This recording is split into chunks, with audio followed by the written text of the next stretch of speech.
Creativity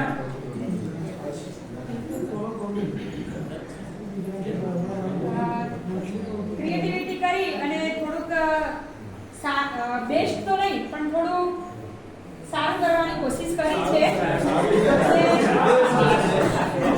આજુબાજુનો જે આપણે સંસાધન જ કહીએ છીએ તો એ સંસાધનનો પણ અમે ઉપયોગ કર્યો છે કે સુકાયેલા પાંદડાને બધાનો ઉપયોગ કર્યો. બને એટલું સ્પીડમાં વસ્તુઓ લાયા છીએ. તો કચ્છનું રણ જોઈએ તો એ વિશ્વનું સૌથી મીઠાનું રણ કહેવાય છે. એ 30,000 ચોરસ કિલોમીટરની અંદર ફેલાયેલું રણ છે.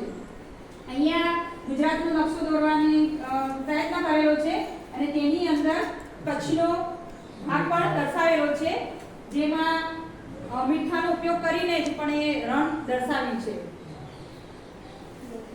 કચ્છમાં જોઈએ તો નવેમ્બર થી ફેબ્રુઆરી દરમિયાન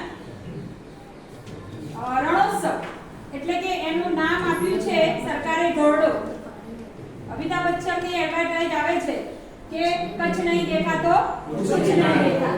ખરેખર જોવાલાયક છે.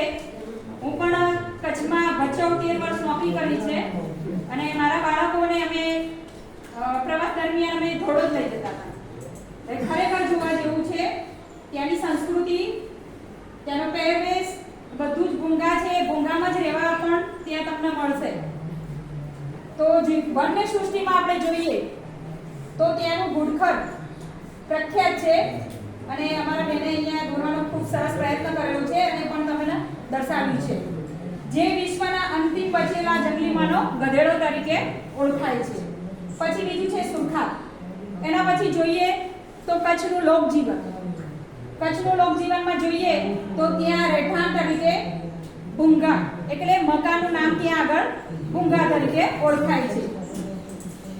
ભૂંગા ત્યાં તમે રૂબરૂ જઈને જોશો તો તમને લાગશે ભૂંગા લીપણમાંથી બનાવેલા હોય અને એની અંદર આભલા અને એટલું સરસ એની અંદર ડ્રો કરેલું હોય છે કે ખરેખર આપણી આંખો ત્યાંથી ખસે જ નહીં.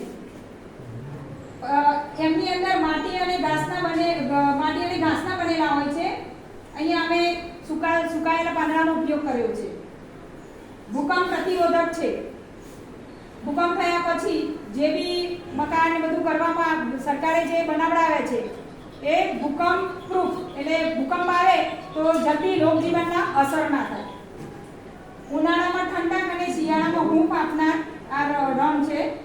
ત્યાંનો પહેરવેશ જોઈએ તો પુરુષો સફેદ કેડિયું અને ચોરણો 6 મીટરનો ચોરણો હોય પુરુષને અને ઉપર કેડિયું કે જ્યારે આપણે આપણા શાળામાં પણ રાસ ગરબા બાળકોને કરાવતા હોઈએ છીએ ત્યારે આપણે આ જ પહેરવેશ પહેરાવીએ છીએ. જ્યારે સ્ત્રીઓ આભલાવાળી ચણિયાચોળી અને ઓઢણી પહેરે છે. અહીંયા મને એટલો પ્રયત્ન કર્યો છે કે તમને બતાવવા માટેનો. તો આ રીતે ત્યાંનો પહેરવેશ છે. અસ્તુ, થેન્ક યુ વેરી મચ.